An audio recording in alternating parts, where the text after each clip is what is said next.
おおフィッシングギャングあずさ、フィッシングギャングのあずさです。今日はですね1月のリーフ釣りということで、はるばる北部の方までやってきました。でここで今日は何を狙うかと言いますと、こちらあずさスプーンの 9g を使ってですね石見バイを狙っていきたいと思います。でその石見バイといえばですね、もうリーフ釣りではかなりというかもう一番ポピュラーと言われるぐらいの、根魚ですね。本土で言えばハタ、そのハタを今日は狙っていきます。で今日のメインがですね、このあずさロッドの9フィート6インチのミディアムライトのロッドを使って、それにですねこのあずさスプーンの 9g、 これを使ってですねどういった誘い方をしたら釣れるのかという説明も加えながらやっていきたいと思います。それでは早速やっていきましょう。あずさスプーン 9g、 こちらのスプーンの使い方について説明したいと思います。まずフルキャストします。フルキャストじゃなくていいんですけど、普通に投げてはいで落とします。でこの落とす時なんですけど、ルアーが水面にバチャンと落ちたらそのままベールを返して糸が出ていくのを待ちます。糸が徐々にこう水中に吸い込まれていって、たるんでたのがどんどん糸が張っていきます。でそのピーって張っていた糸がピタッて止まったら、そこが着底の合図です。そこから釣りがスタートします。最初は僕はただ巻きをします。活性が高かったりするともうこの巻きだけで十分食ってきます。でもっと活性が高いと最初のフォールだけでも食ってますっていうような状況もあるので、もうルアーが水についた瞬間からもう常にいつ来てもおかしくないという感じで構えてください。今みたいにただ巻きでバイトがないと、次はこのスプーンの一番の特徴であるスライドフォールを入れていきます。でルアーを投げて、水につきます。でベールを開けます。そしてルアーが沈んでいく。はいでつきました。そしたらですね、僕のおすすめなんですけど、1、2と2回しゃくって竿先を見ます。1、2、竿先を見る。でこの竿先がですねピッとしゃくるとルアーがこう沈んでいくんですよ。で沈んでる時ってこう竿がちょっと曲がってるんですけど、これがって戻ります。これが着底の合図。ピッ沈んでるついたという感じの竿先の動きになります。で例えばですね1、2しゃくって1、2とカウントダウンして1、2トンってつくじゃないですか。そしたらなるほど2秒カウントしたらそこにつくんだなっていうのが分かるので、1、2、1、2の前にもう一回しゃくるんですよ。そうすることによってルアーが沈んでいって、根がかりするって時に次のしゃくりが入るので根がかりはしないんですよ。なんですけどそこ付近を探ることができるということで、まずは竿先を見て何秒ぐらいでボトムにつく、そういう秒数も数えながらボトムとの距離感を意識します。そこでですねたまに小さいあたりの魚もいるんですけど、1、2、3ってしゃくっているはずなのに1トンってきたりするんですよ。これは当たりです。その時は思いっきり合わせてください。これが一番分かりやすい方法ですね。あとこのロッドが先端が柔らかいことによってこの戻りが見やすいっていうのもまたあります。なのでそこについた感覚が分かりにくいと思うんであれば、竿先が柔らかい竿で扱ってもらって、でもっとキレのいいアクションで魚に気づかせたいだとか、例えば濁ってる場所だとか水深が深い場所でボートからやる人だとかは少し硬い竿の方がやはりキレが出せるので魚の食いも良くなると思います。なのでそういったフィールドに合わせたロッドの選び方をしてもらってですね、より釣果につなげてもらえたらなと思います。基本的にはこういった感じで釣り人側がやることはもう本当に竿先に集中と頭の中でカウントダウンすること、この2つをマスターしてください。そうすることによってもかなり釣果上がるので釣りがもっと楽しくなると思います。というわけでですね、このあずさスプーン 9g の使い方の一つはただ巻き、そしてもう一つはスライドフォールといったようなこの2つの使い分けによって釣果を上げることができるので、皆さんもぜひ試してみてください。それでは実際にやっていきましょう。これ全部ベイトです。ほら跳ねますよ、ほらこれが全部ベイト。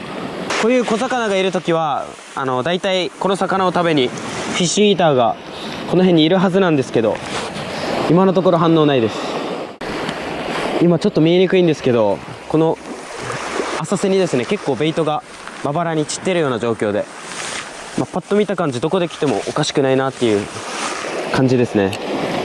その中でもやっぱり水が透けてるので根がある場所とかそういった場所は見やすいんですけど、こういうベイトが散ってる時っていうのは根に執着しなくても全然食ってくることあるので、まんべんなく打っていった方がいいですね。うわ、取ったな。今の当たりだ。1月のもう後半に入っててですね、リーフフィッシング的にはあまり向かない。どちらかというともう本来であればこういう場所はもうエギングするところなんですけど、2月でもイシミバイを釣ってる人になります。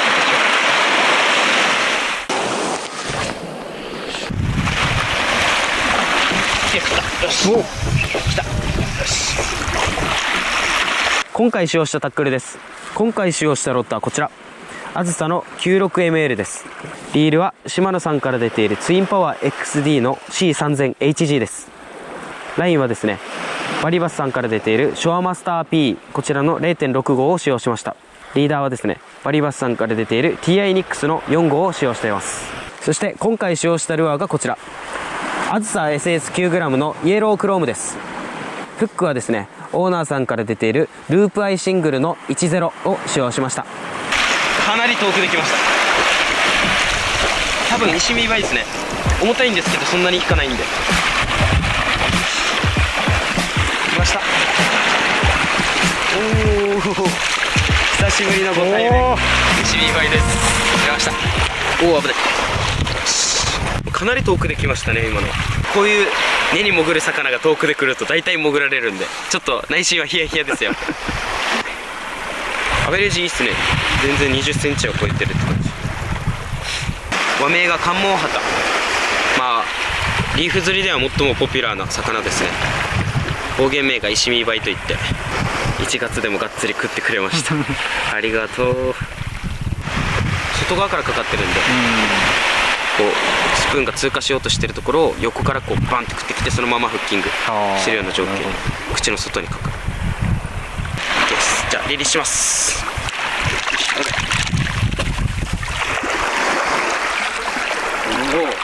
でもさっきの1匹目結構浅瀬にいました。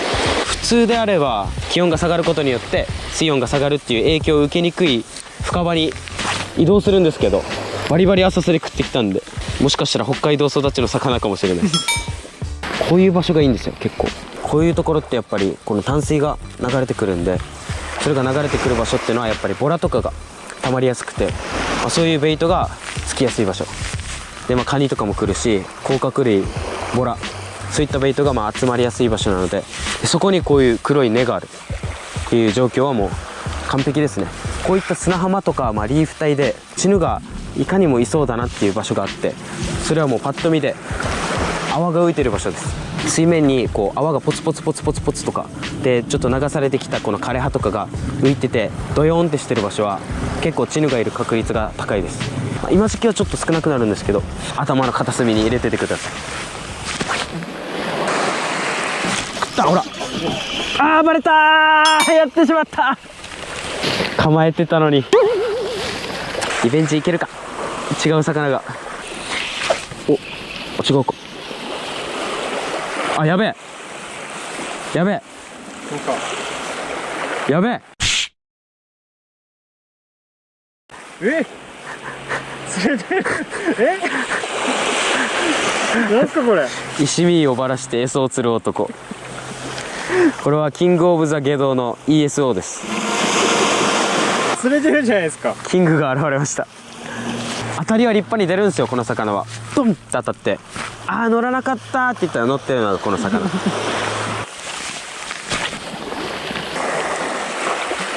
っしゃー、今のは来ると思ってた。よし。こ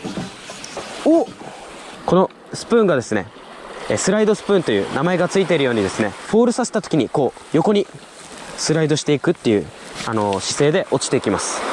なので本来はフォールがかなりの武器のスプーンなんですけど、ただこのスライドスプーンの一つの欠点があって、フォールを重視しているので、この巻きでただ巻きした時の泳ぎがやっぱりどうしてもあんまり美しくないというか、この釣れそうじゃないっていうのがデメリットだったんですけど、そこをなんとか独自の形をですね、作ることによって巻きでもしっかり釣れる動きをするスプーンを作ったんで、今のようにですね、フォールをさせるにしては浅すぎるでしょっていうぐらいの水深なんですよ。そういう場所でも巻きで、それでも魚がガンガン食ってくるっていうスプーンがこの 9g の特徴ですね。あれ来ました来ました。今我ながらですね、神キャストが決まったんですよ。おお、でかい。おお、でかい、がっつり。いや自分で言うのもなんですけど、神キャストが決まったんですよ。本当に後付けじゃないですよね。後付けじゃないですよ、本当に。ああ、もうこういう時喋っとけばよかったなって思うんですけどね。よし、やりました。これはもう口の中に1回入ったパターンですね。本当ですね。さっきのかかり方とは違うやつ。今のもまあただ巻きで食ってきたやつですね。ただ巻きで食わせたやつです。そうです。釣った後だったら何でも言えるやつ。逃がします。いけいけ。釣れますね。はい、釣れます。まあ今のが、まあただ巻きで来たんですけど、まあ、後ろをご覧ください。もう本当に岩場なんですよ。がっつり岩場で、本来だったらまあ9フィート6インチのこんなロングロッドで攻めるにはちょっと小規模な場所。これぐらいの距離だったらまあ6フィートでもいいじゃんっていうレベルの距離感ですね。そうなんですけど、まあ、その中でもやっぱりロングロッドもマスターすればピンポイントキャスター打ち込んでいけるんですよ。なんですけど6フィートだと届かない距離はカバーできないんですよ。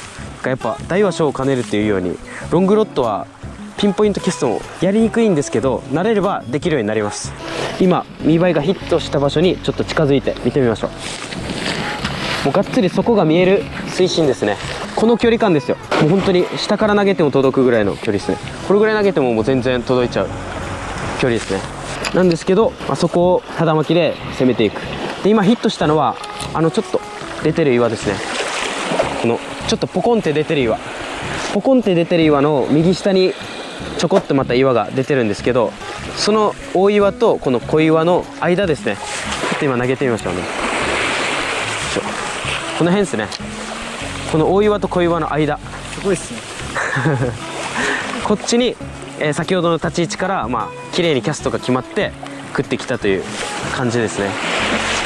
なのでまあ慣れればこういったロングロッド9フィート6インチという、まあこんなロングではやっぱりみんなピンポイントが決まらないっていうのがまあ一般的なんですけど、キャスト練習をすればああいう細かいキャストも全然できるようになるので、そこはまあ練習次第ではかなり武器になると僕は思います。お疲れ様でした。なんとか釣ることができました。今日はですねこの 9g の厚さスプーンで、まあ、なんとか釣れないかと来たんですけど、まあ、想像以上に活性が高くてですね、もう少し深場で食ってくると思ったんですけど、意外と浅瀬でガンガン食ってきて、まあ、1月というのに活性が高いなとちょっと驚きました。逆に釣り人が減って魚の活性が上がってたかもしれないですね。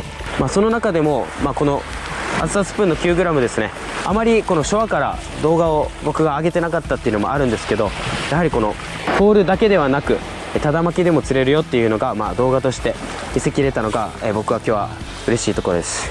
1月はですね、今みたいにやっぱりミーバイだとかオニカマスだとか結構釣り物がちょっと減ってきちゃってですね、夏に比べるとちょっとリーフでそこまで粘らなくてもっていうところはあるんですけど、これがまあ4月ぐらいから徐々にこう海水温が上がりだして、他にもまあタマンが狙えたりだとか、まあ、クチナジだとか、他にもですね、まあ、チヌがシャローに現れたりだとか結構面白くなってくるので、そういった時に今日の使い方を参考にですね、いろんなローテーションをして楽しんでもらえたらなと思います。今日説明したようにポールの使い方とただ巻きの使い方、この使い方はですねリーフだけではなく河川に行っても同じような使い方で探ることができます。一般的には河川ではやっぱりちっちゃいスプーンが注目されがちなんですけど、意外とこういった大きなシルエットのスプーンも全然使うことができるので、皆さんもぜひやってもらえたらなと思います。でそういった動画も僕も上げれるように今後頑張っていきたいと思いますので、またよろしくお願いします。というわけで今日もありがとうございました。Fishing Gang, Atsusa.